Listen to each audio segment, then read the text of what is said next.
बरसन लागे बरसन लागे सावल बुदिया राजा बरसन लागे रे सावल बुदिया राजा বৃষ্টির জল আছে মাথা সেটা মুছে দিলাম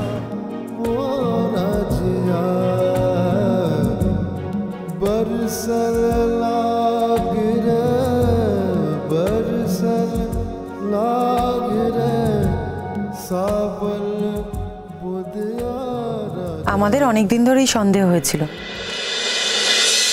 তুমি কি মোহরকে ভালোবাসো?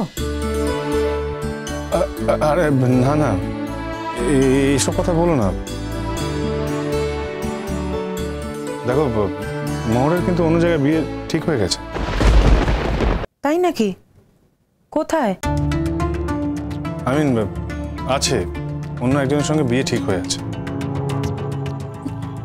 না না শঙ্খম, এটা আমি ভাবতে পারছি না। তোমার মতো একটা ছেলের কাছ থেকে ভালোবাসা পাওয়ার পর কোনো মেয়ে অন্য কিছু ভাবতে পারে? না না না না বৌদি, মোহরের কোনো দোষ নেই, ও আগে থেকেই কমিটেড।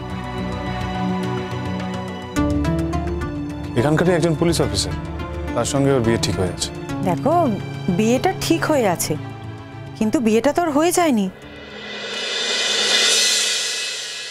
তাহলে ওই যে মানুষের কথার দাম। দেখো আমি আমি সিস্টার থেকে যে সম্পর্কটা ছিল সেই সম্পর্কটা থেকে বেরিয়ে এসেছিলাম,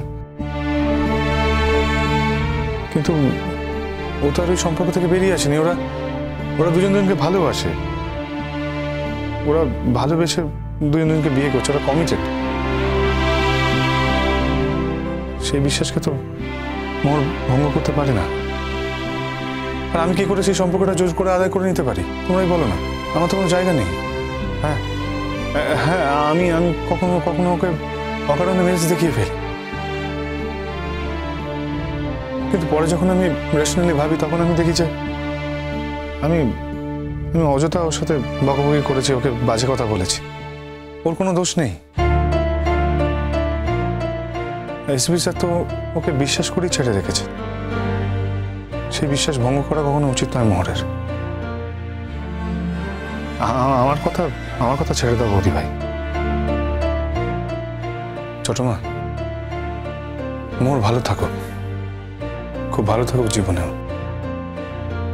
বাস এটাই চাই, আর কিছু না।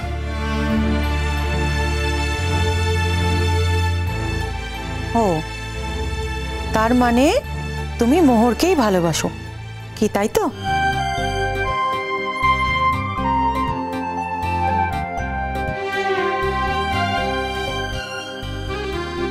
শঙ্খ, একটা কথা বলো তো ভাই, তুমি কি একাই ভালোবাসো?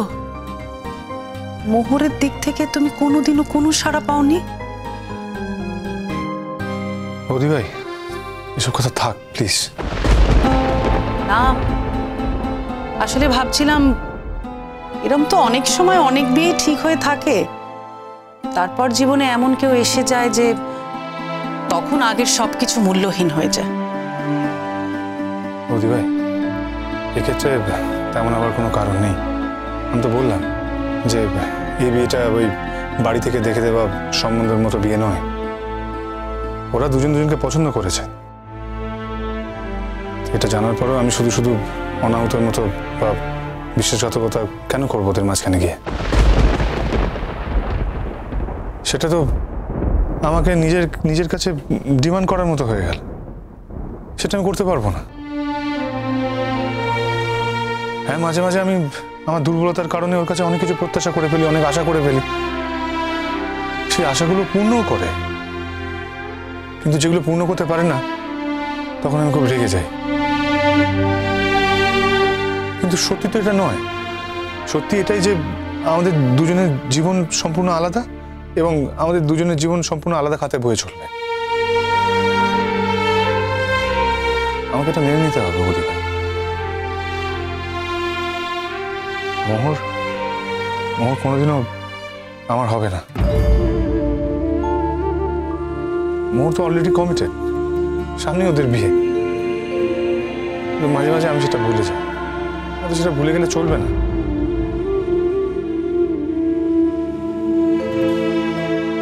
ছোট মা এটাই সত্যি, এটা আমার মনে রাখা উচিত।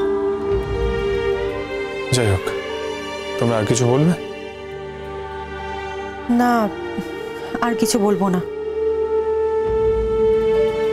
আমাদের মনটা না খুব খারাপ হয়ে গেল জানো। আমরা তোমার কাছে খুব আশা নিয়ে এসেছিলাম। আমার জন্য মন খারাপ করো না তোমরা, একটাই তো জীবন, কতই বা স্প্যান তার, ও ঠিক কেটে যাবে।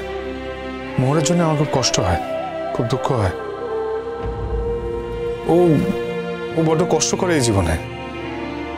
ও নিজের পড়াশোনার খরচা ওই টিউশনই করে তোলে। আর আমি যতবার ওকে হেল্প করতে চাই, ও কিন্তু আমার হেল্প নেয় না, এতই মাথা উঁচু। দেখো বৌদি ভাই, ছোট মা, এসবির সঙ্গে কিন্তু ওর বিয়ে ঠিক হয়ে গেছে। আমার মনে হয় যে এসবি স্যার ওকে হেল্পও করতে চান, বহুবার বলেও হয়তো চায়, কিন্তু না, ও কারোর কাছ থেকে হেল্প নেবে না, ওর মাথাও বিকোবে না। সেই জন্যই তো আমি ওকে অত শ্রদ্ধা করি। সেই জন্যই আমি চাই যে ও খুব ভালো থাক, সুখে থাক। ও ভালো থাকলে, সুখে থাকলে হয়তো আমি একটু কম খারাপ থাকবো।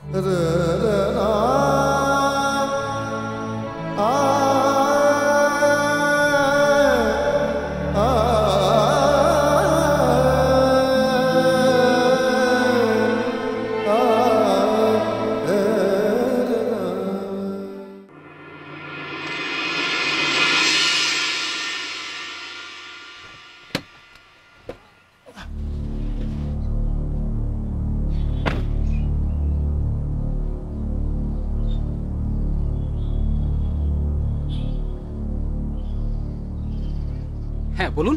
বলছি, মোহর বসু নামে একজন স্টুডেন্ট এই কলেজের সেকেন্ড ইয়ারে পড়েন। আমি ওর সাথে দেখা করতে চাই। মানে আমি কি ভেতরে যেতে পারি? হ্যাঁ যেতে পারেন, তবে অফিসে গিয়ে আপনাকে একটুখানি জিজ্ঞাসা করতে হবে উনি ক্লাসে আসেন কি না, আর না হলে আপনাকে একটু অপেক্ষা করতে হবে। Thank you.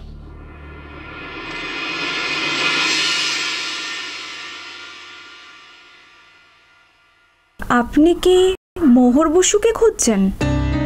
হ্যাঁ, মানে আপনি কি চেনেন ওনাকে? হ্যাঁ, মোহর আমার বন্ধু হয়, আমরা এক ক্লাসেই পড়ি। আসলে আমার আজকে আসতে একটু দেরি হয়ে গেল। আপনি যদি বলেন আমি মোহরকে ডেকে দিতে পারি। ওই ভদ্রলোক কোথায় যেন দেখেছি না? হ্যাঁ রে, ঠিক বলেছিস, খবরে কাগজে বা টিভিতে আমি দেখেছি। আচ্ছা, কিছু যদি মনে না করেন, আপনাকে না খুব চেনা লাগছে, কোথায় দেখেছি? না না, মানে আমাকে চেনা লাগার মতো তেমন কিছু নেই। আপনি মোহরকে আচ্ছা, আপনি কি শরৎ বাজান? মানে আপনি কি ঈশান? আপনার শরৎ শোনার অভ্যেস আছে বুঝি? ঠিক তা নয়, তবে টিভিতে একটা প্রোগ্রাম দেখছিলাম, সেখানে একটা কনসার্ট হচ্ছিল, ওই লাইভ প্রোগ্রামেই হয়তো আপনাকে আমি দেখেছি। তাছাড়া নিউজ পেপারে তো দেখেইছি, নয়তো চিনতে পারলাম কি করে। আচ্ছা, আপনি কি মোহরের আত্মীয় হন?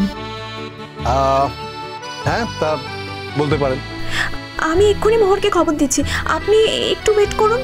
আচ্ছা, আপনি এখানেও ওয়েট করতে পারেন, নয়তো আমাদের ভিজিটার্স রুম আছে, ওখানেও বসতে পারেন। না না, ঠিক আছে, আমি এখানেই অপেক্ষা করছি, আপনি প্লিজ ডেকে দিন। Okay sir. স্যার, আপনি কিন্তু ভিজিটার্স রুমেও বসতে পারেন, আপনাকে আমি নিয়ে যাব। না না, ইটস ওকে, আমার অন্য কাজও আছে, আমি মানে ঝটপট মোহরের সঙ্গে দেখা করেই বেরিয়ে যাব। Thank you so much. আপনি একটু ওয়েট করুন, আমি মোহরকে এক্ষুনি পাঠিয়ে দিচ্ছি।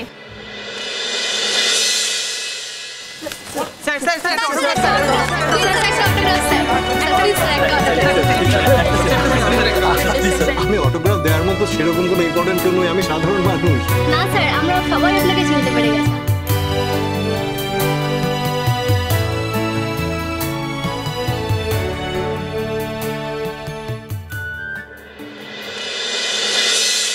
ঈশানদা,